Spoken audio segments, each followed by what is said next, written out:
Olá, pessoal. O presidente da Câmara dos Deputados, Rodrigo Maia, recebeu no último dia 3, das mãos do secretário-geral da Presidência da República, ministro Jorge Oliveira, a proposta de emenda à Constituição, PEC, que cria um novo marco legal para a administração pública brasileira.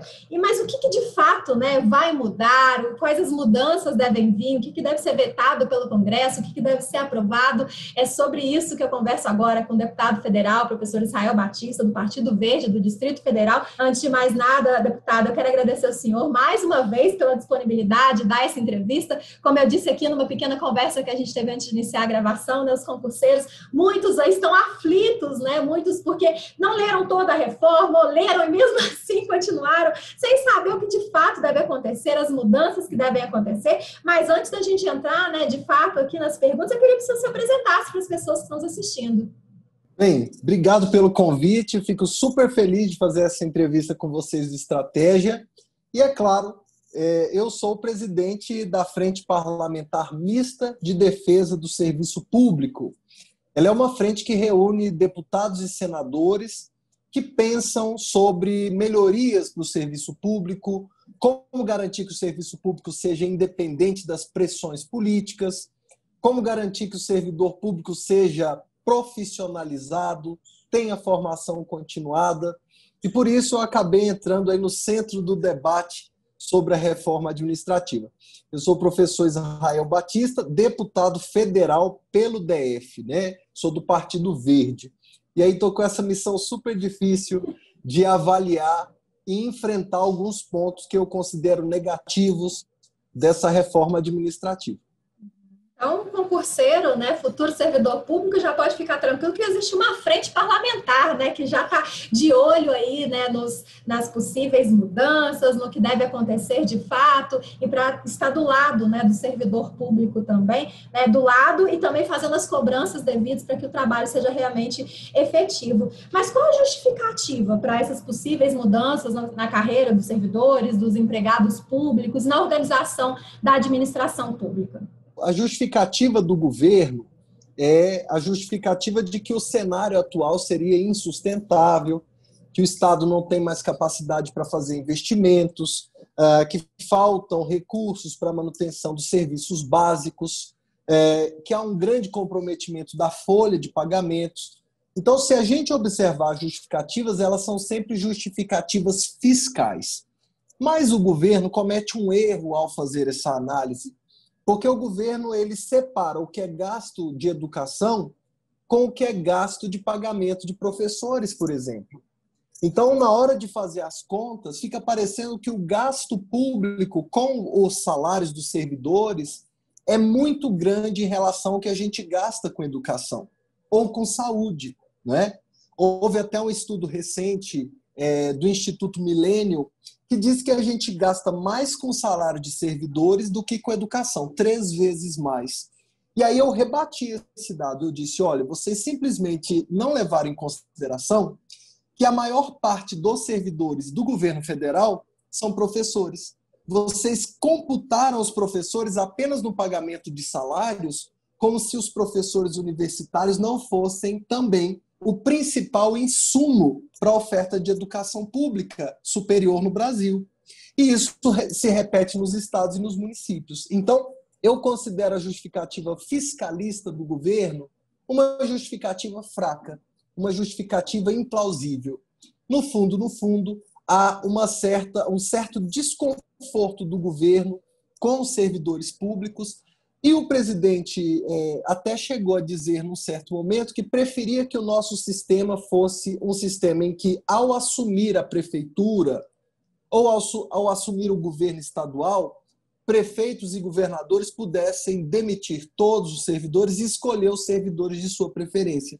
Então, é isso que me traz certa preocupação com essa reforma. A justificativa é fiscalista, eu queria deixar isso bem claro. Não é uma justificativa de melhoria do serviço público. É para economizar, basicamente. E que formas de vínculo entre o Estado e os servidores essa PEC agora propõe? Hoje nós temos o regime jurídico único.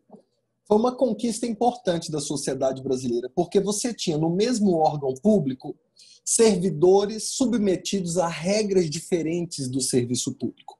Então, quando a gente criou o regime jurídico único, a gente organizou isso, né? Todos os servidores passaram a ter o mesmo regime.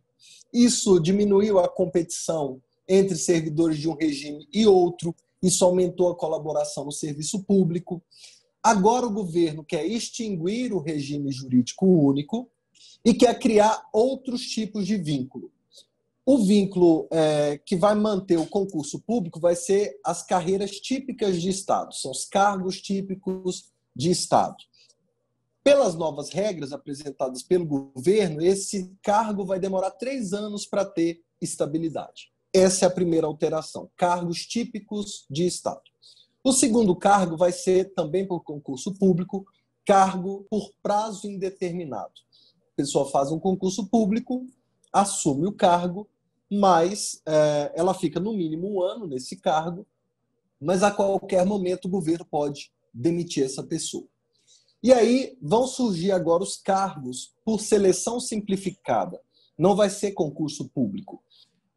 Os cargos por vínculo de prazo determinado, os cargos de liderança e assessoramento. É que esses cargos de liderança e assessoramento agora também podem incluir os chamados cargos técnicos, né? Ou seja, hoje quem ocupa cargo técnico é servidor concursado.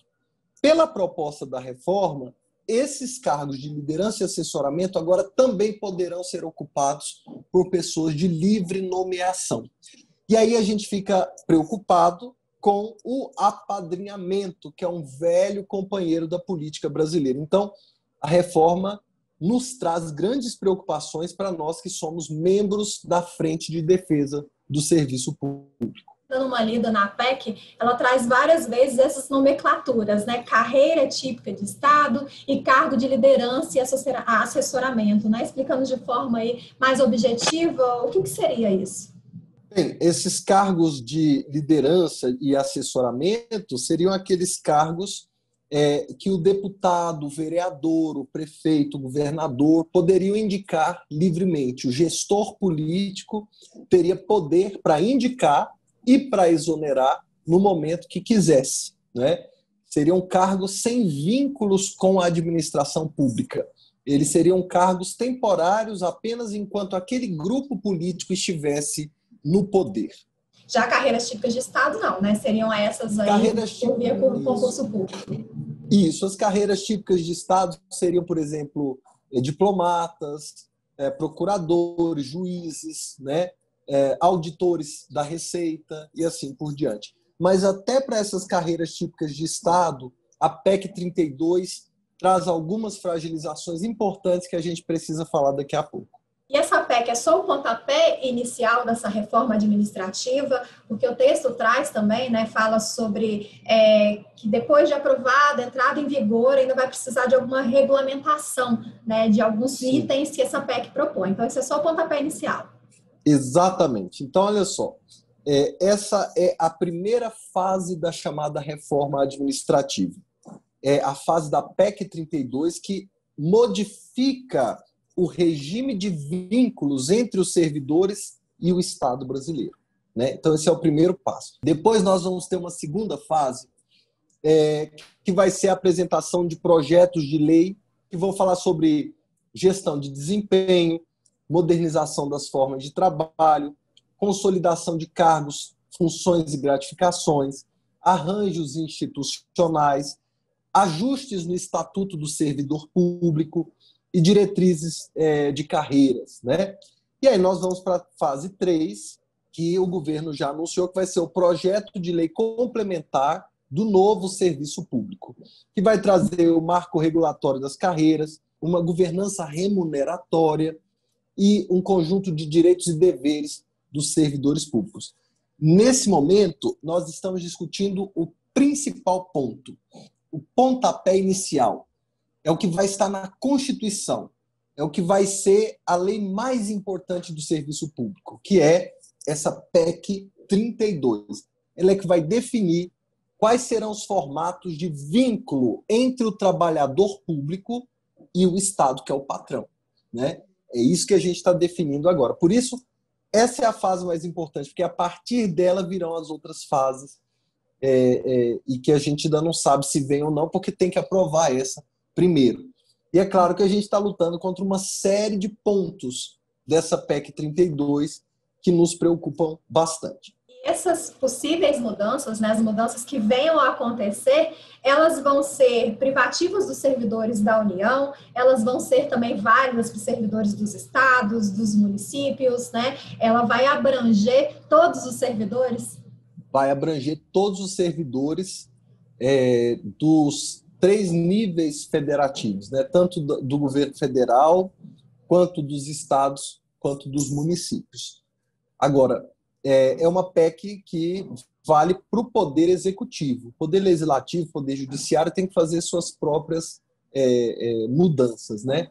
O Poder Executivo tem independência para fazer a mudança dele. Eu ia deixar essa pergunta mais para o final, né? Mas eu já vou fazê-la de uma vez, porque a gente sabe que essas novas, né? Essa nova regulamentação, ela vai valer para os novos servidores a partir do momento, né, que ela for sancionada. E a gente sabe, né, que existe aí várias, o Congresso, né, seja a Câmara dos Deputados ou senadores, né, tem várias coisas a serem votadas e estabelecem prioridades, como essa, né, se fala em regime fiscal, a gente pensa que vai ser algo que vai ter prioridade, não sei se felizmente ou infelizmente, mas isso é algo que deve ser votado para que isso de fato possa começar a valer, né, a partir de que ponto os novos servidores, aqueles que estiverem entrando, vão estar sujeitos, né, a essas novas regras? Olha, a primeira coisa é que essa PEC não precisa da sanção presidencial, porque é uma emenda constitucional. Então, ela será promulgada pelo presidente do Congresso Nacional, que talvez ainda seja, se ela for aprovada antes do fim do ano, né, o presidente senador Davi Alcolumbre. Lembrando que o presidente do Congresso Nacional é também o presidente do Senado, né? Então, senador Davi Alcolumbre, se a PEC for aprovada antes da mudança da nova eleição, caso ele não seja reeleito ou coisa parecida. Bem, a tramitação deve começar pela Câmara, né? Mas como nós estamos nesse período de pandemia, é muito provável que a discussão seja feita de maneira concomitante na Câmara e no Senado, o que vai adiantar o processo de aprovação. Seria estabelecida, então, uma comissão mista. Uma comissão mista é formada por deputados e senadores. Eu vou ser membro dessa comissão, por exemplo, né? Essa comissão mista vai ter a função de analisar o mérito da proposta, né? Então, ela é uma comissão que verifica se as propostas que estão sendo feitas têm apoio ou não dentro do Congresso Nacional. Então, essa é a tramitação que nós vamos ter. Na minha opinião, há uma pressão para que se aprove essa reforma. O presidente da Câmara, deputado Rodrigo Maia, tem se declarado favorável a essa reforma. Eu tenho questionado bastante o presidente Maia, tenho falado muito à imprensa sobre os pontos negativos dessa reforma, mas eu creio que, pela vontade do presidente Rodrigo Maia, a gente tem aí um apressamento das votações e até fevereiro do ano que vem isso pode estar próximo de se aprovar, né? É isso que eu penso.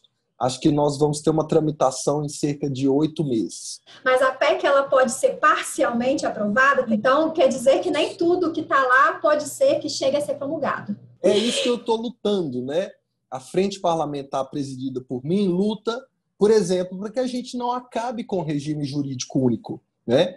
Porque senão nós vamos ter uma diminuição muito drástica dos concursos públicos e um aumento muito exagerado da possibilidade das nomeações por apadrinhamento político, né? Então, nós estamos lutando, estamos com a hashtag, uma hashtag importante que diz que a estabilidade é inegociável, né? Não dá para negociar a estabilidade do servidor público num país onde o servidor pode sofrer pressão. A estabilidade é a garantia de que o servidor vai poder obedecer à lei e não aos caprichos da vontade política de alguém que tenha sido eleito, né? Era justamente esse ponto, né, que eu queria comentar, eu acho que a questão da estabilidade, ela vai muito além do que se pensa, né, do que se pensava há muito tempo atrás, que passar em serviço público é aposentar, é poder parar de trabalhar. Hoje, o que eu vejo, conversando com servidores, né, inclusive eu tenho um quadro em que eu faço isso para que os concurseiros possam conhecer melhor a sua futura profissão, eu vejo que os novos servidores querem ser a mudança, querem fazer a mudança. Ontem mesmo eu fiz uma entrevista com uma pessoa que foi aprovada numa área para ser contadora de uma prefeitura, e ela falou assim, Thaís, enquanto eu era comissionada, eu não podia fazer isso, né? Eu tinha que fazer de acordo com o que me era solicitado politicamente. Agora, como servidora, eu posso fazer valer com que o dinheiro seja bem gasto, que o dinheiro seja melhor aplicado. Os servidores não querem estabilidade para ter vida boa. É óbvio que tem exceções, né? A gente sabe que pessoas com pensamentos desse tipo que não querem trabalhar tem em todo lugar, não são de serviço público. Mas tem aqueles que querem, de fato, fazer um bom trabalho e têm receio de ser podados, se esbarrarem, né, em questões políticas. Então, é possível, né, que pelo menos essa parte da estabilidade não seja aprovada, né? É possível. Agora, é importante dizer que, se não houver uma mobilização da sociedade, o governo tem maioria para aprovar essa reforma, né? Então, nós estamos lutando para manter a estabilidade como um princípio da nossa gestão pública, porque a estabilidade ela não é um privilégio, ela é uma garantia democrática que permite que o servidor haja de acordo com o interesse público e não de acordo com os caprichos ou a vontade dos políticos de plantão. A estabilidade é fundamental num país que ainda tem essa característica tão patrimonialista como o Brasil. Agora, além da estabilidade, nós temos que garantir outras coisas. Por exemplo, a questão do vínculo de experiência é muito grave. Imagine você um delegado que passa num concurso, passa 2 anos como delegado, tem acesso a todos os processos e investigações e, ao final do 2º ano, ele é reprovado no vínculo de experiência e sai da administração pública com todas aquelas informações. Será que esse delegado, durante esses 2 anos do vínculo de experiência, ele vai poder agir de maneira independente, né? Será que depois que se ele for reprovado, ele vai levar informações sigilosas do Estado para fora do Estado? Como é que isso vai funcionar? Então, é algo que a gente precisa prestar atenção. No texto se fala também que vai acabar com a aposentadoria compulsória como punição, né, até por essa possibilidade do servidor, né, ser demitido, aí, poder sair do serviço público. A PEC traz alguma forma de fiscalização, né, para que possa ser de fato demitidos aqueles servidores que, digamos assim, né, fizeram por onde, não fizeram o trabalho como deveria ser. Eu sou a favor, sim, de haver, né, uma fiscalização, como eu posso dizer assim, processos, né, metas para que o servidor atinja, até como cidadã, a gente quer chegar num órgão, a gente quer ser bem atendido, a gente quer que o nosso problema seja resolvido. Então, ter metas, né, ter como cidadão, como cidadãos, a gente quer que isso aconteça, mas desde que elas sejam justas e caso não sejam atendidas, né, e haja uma demissão de fato, ou que não haja perseguição política, que seja o fator dessa demissão, né, vai haver, a PEC prevê alguma forma de fiscalização, alguma forma de que o servidor possa recorrer no caso de ser demitido para que isso possa ver averiguado de fato o motivo da demissão? Bem, a PEC é um pouco confusa nesse sentido. Quais são os critérios que vão definir que o servidor permaneça ou não na administração pública ao final desses 2 anos, digamos, de trainee? Então, ela não é clara sobre isso. Agora, a gente está discutindo no Congresso algumas formas de avaliação do servidor público, mas não nessa PEC. Isso é algo que vai vir futuramente. Eu acho que tem que ter avaliação do servidor público, né? Mas tem que ser uma avaliação 360 graus. Ou seja, não avalio só o servidor. Eu avalio o servidor no ambiente do servidor. Ele tem condições de prestar um bom trabalho? Ele tem equipamentos? Né? Ele tem segurança jurídica? Ele está sofrendo assédio? Então, eu tenho que avaliar o ambiente, o chefe dele, as condições de trabalho, e eu também tenho que ter uma avaliação do usuário do serviço, né? Porque aí sim eu faço uma avaliação justa. Mas isso não está sendo discutido neste momento. Isso é uma discussão futura. E mais uma vez, falando sobre essa questão da estabilidade, né, essa experiência, né, eles trazem até como uma forma de substituição do estágio probatório. Eu confesso que eu desconheço algum servidor que tenha sido exonerado nesse período de estágio probatório, né? Ele é aprovado no curso, faz o curso de formação, que geralmente dura aí algumas semanas, alguns meses, e a partir daí ele é servidor público até que se prove o contrário. Então, deve ser algo muito diferente do que o estágio probatório hoje. Olha, é algo diferente do que nós temos hoje, né? Porque a PEC ela cria um tipo de servidor de segundo nível, servidor classe B, digamos assim, né? Só que ele tem todo o acesso a tudo do serviço público. E aí, 2 anos depois, ele pode não ser aprovado para continuar no serviço público, ele sai sem FGTS, ele sai com uma mão na frente e outra atrás, digamos assim, né? Esse é um problema que a gente tem. Hoje, a crítica que se faz ao estágio probatório é que ele é pro forma, ou seja, ele não é de verdade, né? Ele é basicamente uma fase para você continuar no serviço público e ele não testa ninguém, ele não verifica se a pessoa tem talento para o serviço público. Então, essa é uma crítica que tem sido feita ao nosso modelo, que eu concordo com ela, ou seja, não é que eu discorde de tudo que está na PEC, nem na reforma administrativa, mas eu discordo de alguns pontos que, para mim, são essenciais. O que o senhor colocaria em destaque, né, dos pontos positivos da PEC e os negativos também? Bem, positivo para mim é que você acaba com os aumentos retroativos. É um absurdo, de repente você vê aí um servidor de alto escalão recebendo R$500 mil a título de aumentos do passado. Isso desorganiza a administração pública, né? Não dá para ser assim. A gente também tem que acabar com férias superiores a 30 dias. Né? Não tem por que alguém ter férias de 60 dias se o trabalhador brasileiro tem direito a ter férias de 30 dias. Então tem que igualar. Né? Eu acho que tem que acabar, sim, com a aposentadoria compulsória como punição. Não é possível que alguém cometa um crime no exercício do cargo e seja punido com a aposentadoria compulsória, ou seja, vai parar de trabalhar e vai continuar recebendo. Né?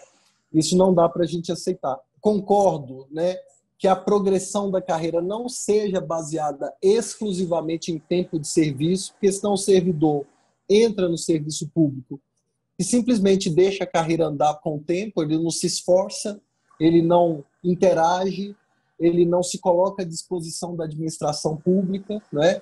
E ele vai progredindo automaticamente. Não, nós temos que ter uma progressão que combine esses dois elementos. Né? O tempo também é importante, experiência também conta, mas não é só o que conta. Né? Tem que ter outros mecanismos para que ele possa progredir na carreira. E outra coisa também que eu acho que é boa da proposta é que ela acaba com a incorporação de cargos e funções ao salário do servidor. Então, o servidor ocupa uma função comissionada por um tempo, e aí, quando ele deixa aquela função, ele continua com aquele salário. Não, isso não é justo, né? Não é assim que acontece na realidade do trabalhador brasileiro, e a gente precisa igualar.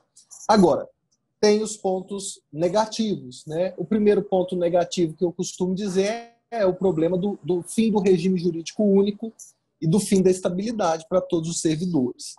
Outro ponto negativo é a terceirização que a proposta traz. Ela autoriza o Estado a fazer parcerias com a iniciativa privada usando o princípio da subsidiariedade, né? Onde for possível, o Estado deve retirar-se e deixar que a iniciativa privada assuma as funções. E eu não concordo com isso, porque a história do Brasil é uma história marcada por crescimento e desenvolvimento nos períodos em que o Estado participou, em que o Estado tomou a frente. Né? Então, não concordo com esse ponto. O vínculo de experiência eu também não concordo, acho que fragiliza o serviço público. Né? Também não concordo, acho que é um ponto muito negativo, a autorização para o Poder Executivo extinguir órgãos e cargos. Né? Então, imagina que o governo tem uma visão sobre a preservação ambiental que seja diferente de uma visão que a gente já tem historicamente. Então, ele vai lá e extingue o IBAMA. Ou então, o governo tem uma visão oposta a pesquisas espaciais do INPE. Aí o governo vai lá e extingue os cargos que estão dando trabalho para ele no INPE, que é aquele instituto que dá as pesquisas espaciais brasileiras, né? Então, isso eu acho errado. Por quê? Porque fragiliza a compleição física do Estado brasileiro, né? É como se a cada governo você pudesse criar novos órgãos, extinguir novos órgãos, sem passar pelo Congresso, sem nenhuma avaliação prévia. Isso é uma demonstração de fraqueza do Estado. Nos Estados Unidos, que muita gente gosta de usar como exemplo, né, o presidente Trump decidiu unificar o Ministério da Educação com o Ministério do Trabalho. Então foi criado um grupo de trabalho para desenhar o novo formato desse superministério. E o presidente Trump está no seu último ano de mandato e esse grupo de trabalho ainda não o autorizou a fazer a junção. Isso é um país forte, isso é um país institucionalizado. O Ministério da Educação não está à disposição da vontade política do presidente da República, nem o Ministério do Trabalho. Então, 4 anos depois dele sugerir essa unificação, ele ainda não teve autorização. E a gente não sabe se ele vai se reeleger ou não, então não sabemos se ele vai ter essa autorização durante o seu mandato, né? Por quê? Porque a estrutura do Estado não é estrutura de governo. A estrutura do Estado é coisa séria. Imagina um presidente querer, por exemplo, extinguir o Ministério da Justiça, que é o mais antigo do Brasil, ou das Relações Exteriores, o famoso Itamaraty, né? A gente não pode permitir isso.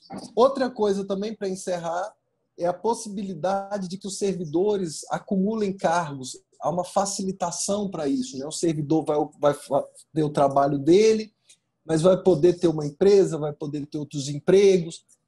E a gente entende que é porque o governo quer permitir que os servidores façam bicos porque pretende achatar os salários. Então, o servidor vai ter que correr atrás para complementar, né?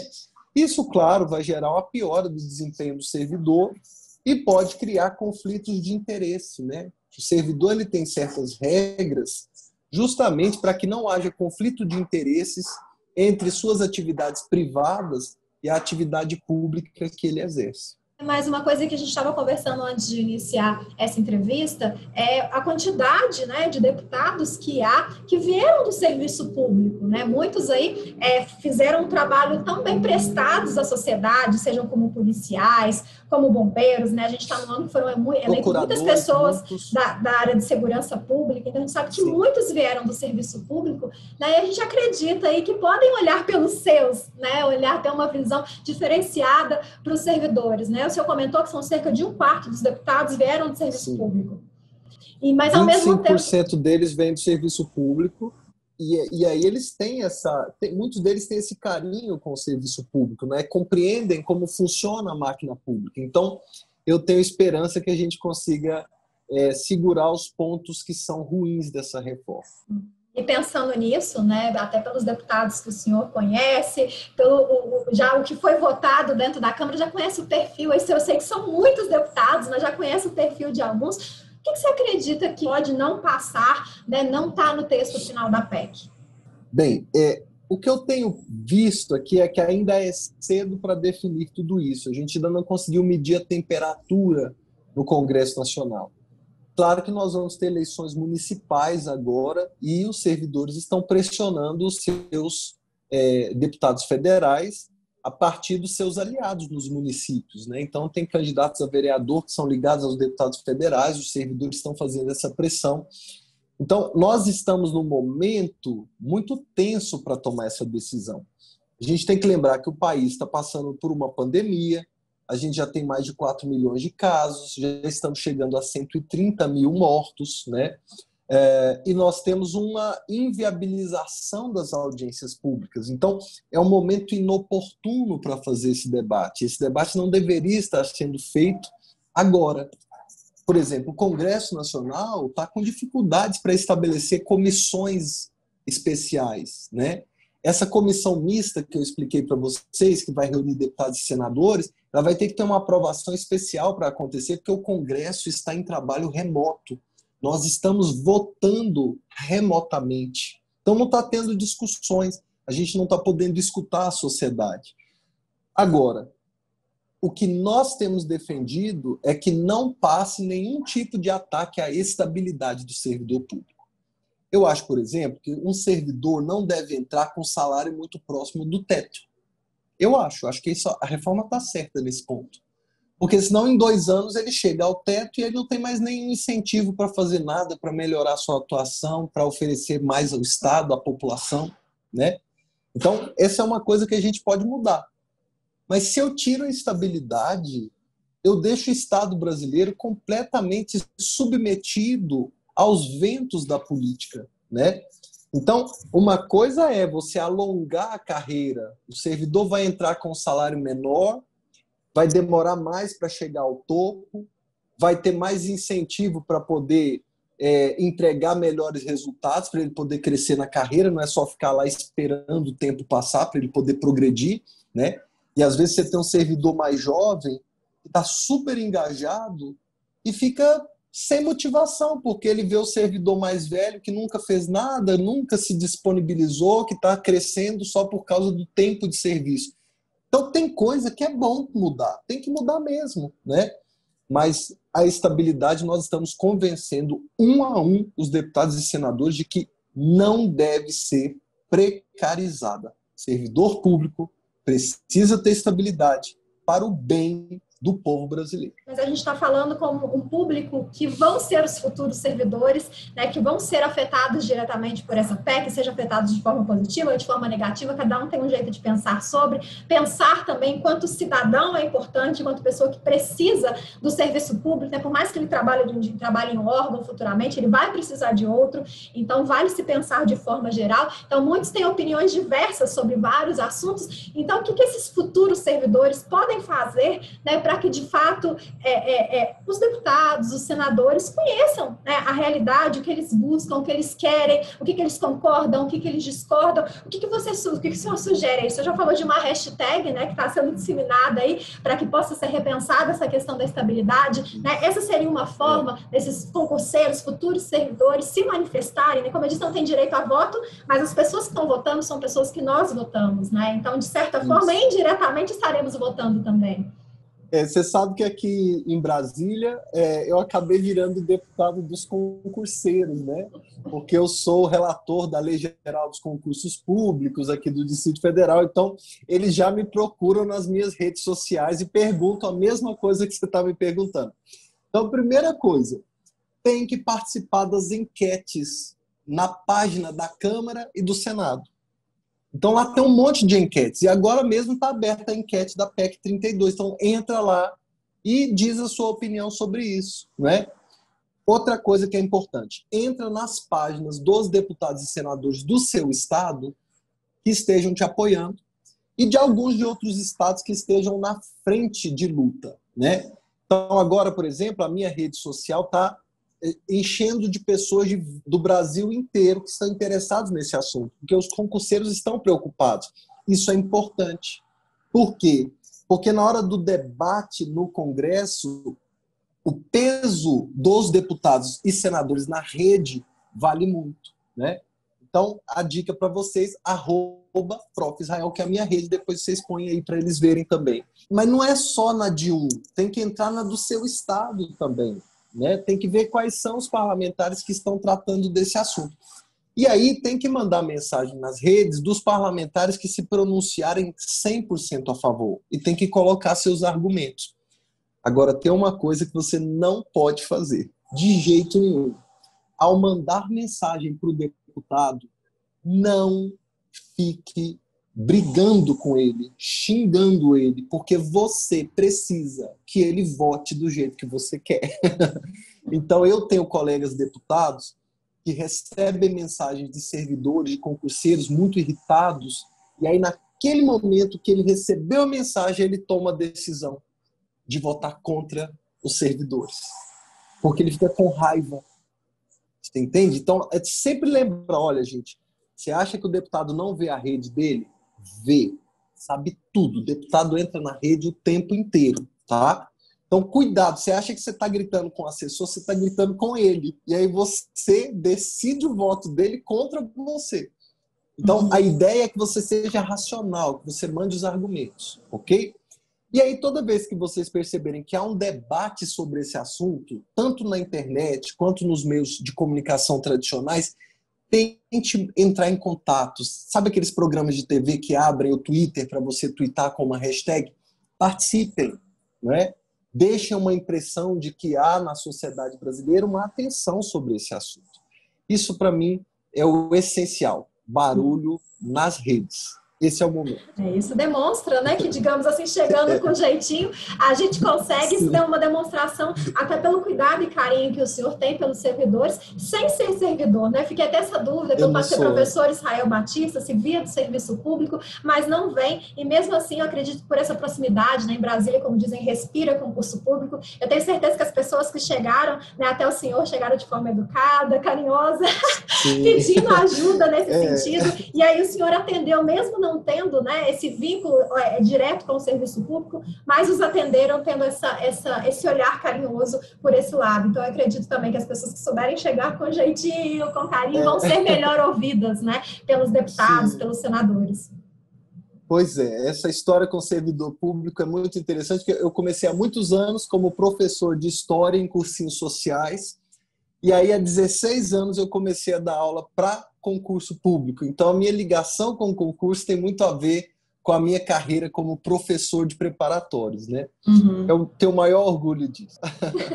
E, deputado, só para a gente finalizar, de fato, né, a pergunta que não quer calar, com essa PEC sendo votada, a gente partindo aí do princípio que vai ser, ela vai ser votada na íntegra, o senhor acredita que vai diminuir os concursos públicos? Né, e o que pode ser vetado para que, de fato, isso não aconteça? Com certeza, se ela for aprovada desse jeito que ela está, ela vai diminuir drasticamente os concursos públicos, porque praticamente somente a carreira típica de Estado vai continuar tendo concurso e a carreira por tempo indeterminado, ou seja, aquele servidor que pode ser demitido a qualquer momento, né? Então, isso aí vai dar um percentual muito pequeno do total de serviço público, né? Por exemplo, professores, enfermeiros, médicos saem, eles não vão ter mais que passar por concurso, né? Dessa forma que a gente conhece hoje. Então, vai diminuir, sim, drasticamente. O que a gente tem que cortar? Tem que cortar a criação desses novos tipos de vínculo, tem que votar pela manutenção do regime jurídico único e tem que manter a estabilidade do serviço público. Aí nós continuamos a ter o nível de concurso que nós temos no Brasil. Então, por isso, é hora de atuar com muita força e de pressionar todo mundo nas redes. Deputado, como eu disse, a gente está falando com o público mais interessado nessa PEC, são os futuros servidores públicos que estão nos assistindo, que estão nos ouvindo. Então, que mensagem que o senhor gostaria de deixar para essas pessoas? Ou tem alguma coisa que a gente deixou de conversar nessa entrevista que o senhor gostaria de acrescentar antes da gente encerrar? Olha, eu acho que a nossa entrevista foi super completa. E a mensagem que eu quero deixar é que não esmoreçam, não desistam. Por quê? Porque nós estamos no Congresso Nacional trabalhando para amenizar os efeitos negativos dessa proposta, para aprovar os efeitos positivos. E se os concurseiros se mobilizarem, a chance da gente conseguir é muito alta, né? Então, ao invés de ficar desanimado, se mobilizem. Não custa nada você tirar 10 minutos por dia para entrar nas redes dos deputados, para conversar com eles, para montar um texto bem feito. Afinal, você é um estudioso, né? Que possa convencer os parlamentares, que possa mostrar uma boa argumentação. E, claro, se informem sobre o assunto. Todos os dias eu estou dando um monte de entrevistas de outros deputados e senadores também para esclarecer o que está acontecendo.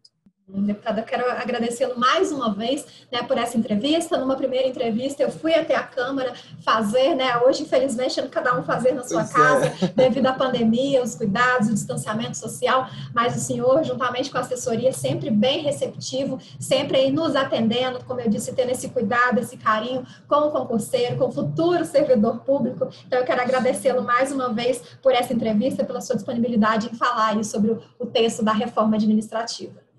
Obrigado, viu? Disponham sempre que precisarem. A gente está à disposição de vocês.